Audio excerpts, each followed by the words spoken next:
സ്മാം എന്നാൽ submission on agriculture mechanism എന്നാണ്. ഇന്നിവിടെ ഈ വീഡിയോയിലൂടെ നോക്കുന്നത് ഈ പദ്ധതിയിലേക്ക് ഓൺലൈനായി അപേക്ഷ എങ്ങനെ അയക്കാം എന്നതിൻ്റെ സ്റ്റെപ്പ് ബൈ സ്റ്റെപ്പ് ലൈവ് ഡെമോൺസ്ട്രേഷനും ഒപ്പം സബ്സിഡി കാൽക്കുലേറ്റ് ചെയ്യുന്നത് എങ്ങനെയെന്നും ഡീലറെയും മാനുഫാക്ചറെയും കണ്ടെത്തുന്നത് എങ്ങനെയെന്നും ഒക്കെയുള്ള കാര്യങ്ങളാണ്. പദ്ധതിയെക്കുറിച്ച് ചെറിയൊരു വിവരണം നൽകാം. ഈ പദ്ധതിയിലേക്ക് സാധാരണ കർഷകർക്ക് 50% സബ്സിഡി നിരക്കിൽ കാർഷിക യന്ത്രങ്ങൾ വാങ്ങാൻ കഴിയുമ്പോൾ 8 പേരടങ്ങുന്ന സഹകരണ സംഘങ്ങൾക്ക് 80% വരെ വ്യവസ്ഥകൾക്ക് വിധേയമായി സബ്സിഡി ലഭിക്കുന്നതാണ്. അതുകൂടാതെ കസ്റ്റം ഹയറിംഗ് സെൻറ്റേഴ്സ് എന്ന കാർഷിക ഉപകരണങ്ങൾ വാടകയ്ക്ക് നൽകുന്ന സ്ഥാപനങ്ങൾ നടത്തുന്നവർക്ക് വ്യവസ്ഥകൾക്ക് വിധേയമായി 40% വരെ സബ്സിഡി നിരക്കിൽ ഉപകരണങ്ങൾ വാങ്ങാൻ സാധിക്കുന്നതാണ്. ഇനി സബ്സിഡി നിരക്കിൽ വാങ്ങാൻ കഴിയുന്ന യന്ത്രങ്ങൾ ഏതൊക്കെയാണെന്ന് നോക്കാം. ബ്രഷ് കട്ടർ എന്ന പുല്ല് ചെത്തുന്ന യന്ത്രം, ചെയിൻസോ എന്ന മരം മുറിക്കുന്ന യന്ത്രം, തെങ്ങുകയറ്റ യന്ത്രം, rubber tapping machine, pump set, sprayer, tractor, power tiller, mini rice mill, ഞാറു നടുന്ന യന്ത്രം, കമ്പൈൻഡ് ഹാർവസ്റ്റർ എന്ന കൊയ്ത്ത് യന്ത്രം, കൂടാതെ പാഡി ത്രഷർ എന്ന മെതി യന്ത്രം, പവർ ടില്ലർ, പവർ വാഷർ തുടങ്ങി അലൂമിനിയം ലാഡർ വരെയുള്ള 100 കണക്കിന് യന്ത്രോപകരണങ്ങൾ നമുക്ക് സബ്സിഡി നിരക്കിൽ ഈ സ്കീമിൽ വഴി ലഭിക്കുന്നതാണ്. ഓഫീസുകൾ കയറിയിറങ്ങാതെ നമ്മുടെയൊക്കെ കൈവശമുള്ള മൊബൈലോ കമ്പ്യൂട്ടറോ ഉപയോഗിച്ച് അപേക്ഷാ സമർപ്പണം ഉൾപ്പെടെയുള്ള കാര്യങ്ങൾ ചെയ്തു തീർക്കത്തക്ക രീതിയിലാണ് ഈ പദ്ധതി വിഭാവനം ചെയ്തിരിക്കുന്നത്. ഇനി നമുക്ക് അപേക്ഷയിലേക്ക് കടക്കാം. അപേക്ഷിക്കേണ്ട വെബ്സൈറ്റ് agrimissionary.nic.in എന്നാണ്. താഴെ ഡിസ്ക്രിപ്ഷനിൽ കൊടുത്തിട്ടുണ്ട്.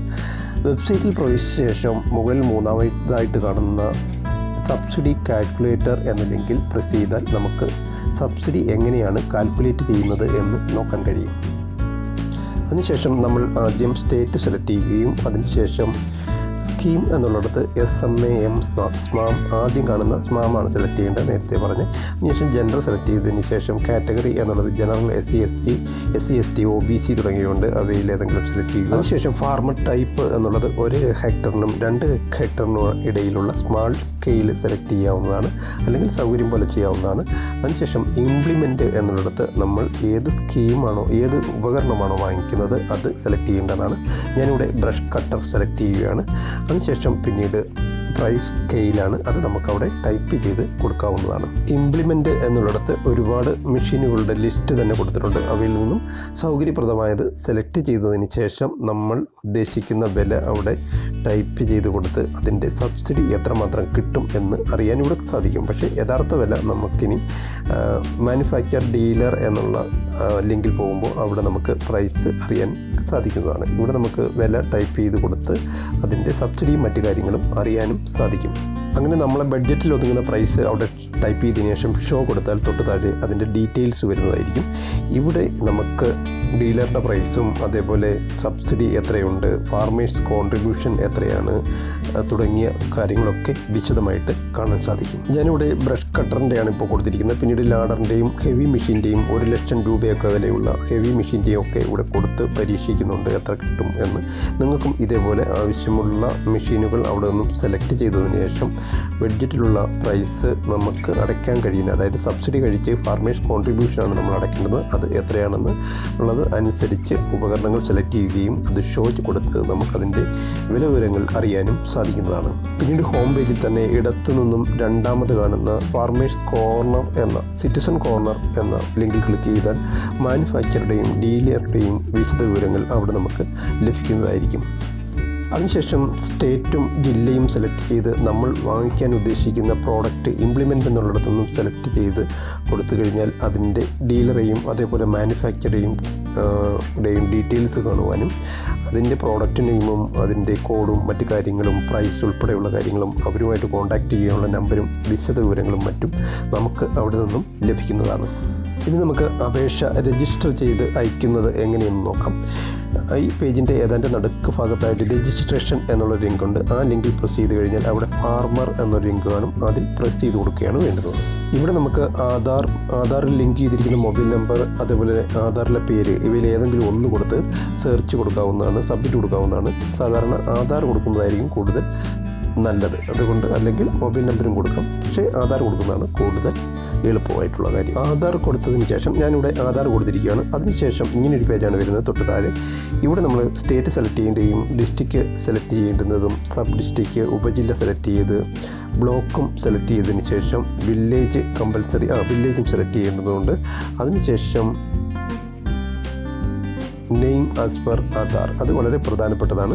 അത് വളരെ കറക്റ്റായിട്ട് നമ്മൾ ആധാറിലുള്ളത് അതേപോലെ തന്നെ കുത്തും കോമയും എല്ലാം ഉൾപ്പെടെ അതേപോലെ തന്നെ ടൈപ്പ് ചെയ്ത് കൊടുക്കേണ്ടതുണ്ട്. അതിനുശേഷം ജെൻഡർ സെലക്ട് ചെയ്യേണ്ടതാണ്. അതിനുശേഷം മൊബൈൽ നമ്പർ കറക്റ്റായിട്ട് ടൈപ്പ് ചെയ്ത് കൊടുക്കണം. ആധാറിൽ ലിങ്ക് ചെയ്തിരിക്കുന്ന മൊബൈൽ നമ്പറാണ് കൊടുക്കേണ്ടത്.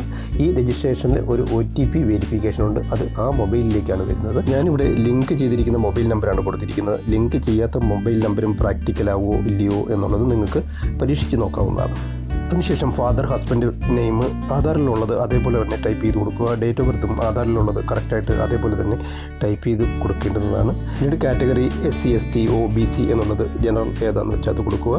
ഫാർമർ ടൈപ്പ് 1 ഹെക്ടറിനും 2 ഹെക്ടറിനും ഇടയിലുള്ള സ്മാൾ ടൈപ്പാണ് കൊടുക്കേണ്ടത്. കൂടുതൽ ഹെക്ടർ ഉള്ളവർക്ക് സബ്സിഡി ഇനത്തിൽ 40% കുറയുമെന്ന് തോന്നുന്നു. 1 ഹെക്ടറിനും 2 ഹെക്ടറിനും ഇടയിലാണ് 50% സബ്സിഡി വരുന്നത്. അതിനുശേഷം ഫോൺ നമ്പറും ഇമെയിൽ ID കമ്പൽസറി അല്ല, ഇമെയിൽ ID കൊടുക്കുന്നത് നല്ലത് തന്നെയാണ്. പിൻകോഡ് കറക്റ്റായിട്ട് കൊടുത്തതിന് ശേഷം ഏറ്റവും വലതു ഭാഗത്ത് ആധാറിലുള്ള അഡ്രസ്സ് അതേപോലെ തന്നെ ടൈപ്പ് ചെയ്ത് കൊടുക്കുക. ഏറ്റവും അവസാനം പാൻ നമ്പറാണ്. കൂടുതൽ എമൗണ്ട് വരുമ്പോൾ പാൻ നമ്പർ കൊടുക്കേണ്ടി വരുമെന്ന് തോന്നുന്നു, പക്ഷേ സാധാരണ സ്റ്റാർ മാർക്ക് ഇല്ലാത്തതുകൊണ്ട് കൊടുത്തില്ലെങ്കിലും കുഴപ്പമില്ല. അതിനുശേഷം സബ്മിറ്റ് കൊടുക്കാവുന്നതാണ്. സബ്മിറ്റ് കൊടുക്കുമ്പോൾ കറക്റ്റ് അവിടെ സബ്മിറ്റ് ആവുന്നില്ലെന്നുണ്ടെങ്കിൽ നമ്മൾ കൊടുത്ത ഡീറ്റെയിൽസൊക്കെ വീണ്ടും പരിശോധിക്കേണ്ടതും മെയിൽ ഫീമെയിലൊക്കെ ഒന്നുകൂടെ മാറ്റി കൊടുത്തതിന് ശേഷം സബ്മിറ്റ് കൊടുക്കേണ്ടതാണ്. സബ്മിറ്റ് അല്ല, രജിസ്റ്ററാണ് കൊടുക്കേണ്ടത്. അതിനുശേഷം നമുക്ക് ഇങ്ങനൊരു പേജ് വരുന്നതായിരിക്കും. ഇവിടെ വിത്ത് കൺസെൻറ്റോ വിത്തൗട്ട് കൺസെൻറ്റോ നമുക്ക് കൊടുക്കാവുന്നതാണ്. രണ്ടിലൊന്ന് പ്രസ് ചെയ്ത് മുന്നോട്ട് പോകാവുന്നതാണ്. അങ്ങനെ ഓതൻറ്റിക്കേഷൻ കൺസെൻറ്റ് കൊടുത്തു കഴിഞ്ഞാൽ പിന്നെ നമുക്ക് ഇങ്ങനൊരു പേജ് ലഭിക്കുന്നതായിരിക്കും. ഇവിടെ നമുക്ക് യൂസർ ID ലഭിക്കുന്നതാണ്. അതിനോടൊപ്പം പാസ്വേഡ് എന്ന് പറയുന്നത് നമ്മുടെ ഡേറ്റ് ഓഫ് ബർത്ത് തന്നെയാണ്. ഡേറ്റ് ഓഫ് ബർത്ത് സ്പേസ് ഒന്നുമില്ലാതെ ഗ്യാപ്പില്ലാതെ ടൈപ്പ് ചെയ്ത് കൊടുത്താൽ അത് പാസ്വേഡ് ആവുന്നതാണ്. ഇത് നമ്മൾ എഴുതി സൂക്ഷിച്ച് വയ്ക്കേണ്ടതാണ്. അവിടെ ഗോ ടു ഹോം എന്നുള്ളത് പ്രസ് ചെയ്ത് ഹോം പേജിലേക്ക് നമുക്ക് ലോഗിൻ പേജിലേക്ക് പോകാവുന്നതാണ്. അതിനുശേഷം ലഭിക്കുന്ന പേജിൽ നിന്നും ഫാർമർ സെലക്ട് ചെയ്ത് മുന്നോട്ട് പോയതിന് ശേഷം നമുക്ക് നേരത്തെ ലഭിച്ച യൂസർ IDയും അതേപോലെ തന്നെ പാസ്വേഡ് നമ്മൾ ഡേറ്റ് ഓഫ് ബർത്താണ് അതും ടൈപ്പ് ചെയ്ത് അതിന് തൊട്ട് താഴെയുള്ള ക്യാപ്ച കോഡും ടൈപ്പ് ചെയ്ത് സൈൻ ഇൻ ചെയ്യാവുന്നതാണ്. അതിനുശേഷം നമ്മൾ ഇങ്ങനെ ഒരു പേജിലാണ് എത്തിച്ചേരുന്നത്. അവിടെ ഫാർമർ ഡീറ്റെയിൽസ് എന്നുള്ളതിൽ ക്ലിക്ക് ചെയ്ത് കഴിഞ്ഞാൽ തൊട്ട് താഴോട്ട് കുറേ വിൻഡോകൾ ലിങ്കുകൾ വരുന്നതാണ്. അതിൽ നിന്നും ആഡ് ബാങ്ക് ഡീറ്റെയിൽസ് എന്നുള്ളത് എടുത്ത് മുന്നോട്ട് പോകാവുന്നതാണ്. അതിനുശേഷം നമുക്കിവിടെ ബാങ്കിൻ്റെ ഡീറ്റെയിൽസ് കൊടുക്കുകയും ബാങ്ക് സെലക്ട് ചെയ്യുകയും ബ്രാഞ്ച് സെലക്ട് ചെയ്യുകയും ബാങ്കിൻ്റെ നമ്പർ ടൈപ്പ് ചെയ്ത് കൊടുക്കുകയും IFSC കോഡ് ടൈപ്പ് ചെയ്ത് അതിനുശേഷം ബാങ്ക് പാസ്ബുക്കിൻ്റെ ഫ്രണ്ട് പേജിൻ്റെ കോപ്പി സ്കാൻ ചെയ്ത കോപ്പി 100 KB താഴെയുള്ള JPG അല്ലെങ്കിൽ PDF ഫോർമാറ്റിലുള്ള ഫയല് അവിടെ അപ്ലോഡ് ചെയ്ത് കൊടുക്കുകയും അതിനുശേഷം സബ്മിറ്റ് ബാങ്ക് ഡീറ്റെയിൽസ് എന്നുള്ള ലിങ്കിൽ പ്രസ് ചെയ്ത് കൊടുക്കുകയും വേണം. അപ്പോൾ തൊട്ട് താഴെ ആ ഡീറ്റെയിൽസ് എല്ലാം വരുന്നത് നമുക്ക് കാണാൻ സാധിക്കുകയും ചെയ്യും. അതിനുശേഷം ബാങ്ക് ആഡഡ് സക്സസ്ഫുള്ളി എന്ന് കാണിക്കുന്നത് നമുക്ക് കാണാൻ സാധിക്കും. ഇവിടെ ആദ്യം പറയാൻ വിട്ടുപോയൊരു കാര്യം പറഞ്ഞുകൊള്ളട്ടെ. നിങ്ങൾ ഇതുവരെയും ചാനൽ സബ്സ്ക്രൈബ് ചെയ്തിട്ടില്ലെങ്കിൽ ഉറപ്പായിട്ടും സബ്സ്ക്രൈബ് ചെയ്യണം. കൂടാതെ ബെൽ ഐക്കൺ എനേബിൾ ചെയ്താൽ ഇതുപോലുള്ള ഇൻഫോർമേറ്റീവായിട്ടുള്ള വീഡിയോകൾ തുടർന്നും ലഭിക്കുന്നതായിരിക്കും. ഷെയർ ചെയ്യാനും ലൈക്ക് ചെയ്യാനും വിട്ടുപോവുകയും ചെയ്യരുത്. അതിനുശേഷം ഇടതു സൈഡിലുള്ള ആഡ് ലാൻഡ് ഡീറ്റെയിൽസ് എന്നുള്ള ലിങ്കിൽ പ്രസ് ചെയ്ത് കൊടുക്കേണ്ടതാണ്. അതിനുശേഷം വരുന്ന ലിങ്കിൽ ആഡ് ലാൻഡ് ലൊക്കേഷൻ ഡീഫോൾട്ട് എന്നുള്ളത് നമ്മൾ സെലക്ട് ചെയ്ത് കൊടുക്കേണ്ടതാണ്. അതിനുശേഷം വരുന്ന പേജിൽ നമ്മൾ നേരത്തെ കൊടുത്ത ഡീറ്റെയിൽസ് എല്ലാം അവിടെ ഉണ്ടാകും. തുടർന്ന് വില്ലേജ് കമ്പൽസറി അല്ല. അതിനുശേഷം ഖദാ നമ്പർ എന്ന് പറഞ്ഞാൽ തണ്ടപ്പേരി നമ്പറാണ്. അതിനുശേഷം കസ്ര നമ്പർ എന്ന് പറഞ്ഞാൽ സർവേ നമ്പർ വേണം. ഇവ രണ്ടും നമ്മുടെ കരമൊടുക്ക് രസീതിൽ ഉണ്ടാകും. ഇവയെല്ലാം കറക്റ്റായിട്ട് രേഖപ്പെടുത്തിയതിന് ശേഷം കരമൊടുക്ക് രസീതിൻ്റെ അതായത് ലാൻഡ് ടാക്സ് റെസിപ്റ്റ് 100 KB താഴെയുള്ള JPG അല്ലെങ്കിൽ PDF ഫോർമാറ്റിൽ അപ്ലോഡ് ചെയ്ത് കൊടുത്തതിന് ശേഷം സബ്മിറ്റ് കൊടുക്കാവുന്നതാണ്. ഇവിടെ JPG ഫോർമാറ്റ് എന്ന് പറയുന്നത് നമ്മൾ മൊബൈൽ ഉപയോഗിച്ച് ഫോട്ടോ എടുക്കുമ്പോൾ ഡീഫോൾട്ട് അത് JPG ഫോർമാറ്റിൽ തന്നെയാണ് വരുന്നത്. അത് പിന്നീട് നമുക്ക് ലഭ്യമായ ആപ്പുകളുടെ സഹായത്തോടു കൂടിയോ വെബ്സൈറ്റുകളുടെ സഹായത്തോടു കൂടിയോ റെഡ്യൂസ് ചെയ്ത് 100 KB താഴെയുള്ള ഫയൽ സൈസുകളാക്കി മാറ്റാൻ സാധിക്കുന്നതാണ്. അതിനുശേഷം വീണ്ടും നമ്മൾ ഇടത് സൈഡിലേക്ക് വന്ന് ആഡ് ഡോക്യുമെൻ്റ് ഡീറ്റെയിൽസ് എന്നുള്ള ലിങ്കിൽ പ്രസ് ചെയ്ത് കൊടുക്കേണ്ടതാണ്. അതിനുശേഷം നമുക്ക് നേരത്തെ പറഞ്ഞതുപോലെ 100 KB താഴെയുള്ള ഫയൽ സൈസുകളായി JPG അല്ലെങ്കിൽ PDF ഫോർമാറ്റിലുള്ള ഫയലുകളാണ് അപ്ലോഡ് ചെയ്ത് കൊടുക്കേണ്ടുന്നത്.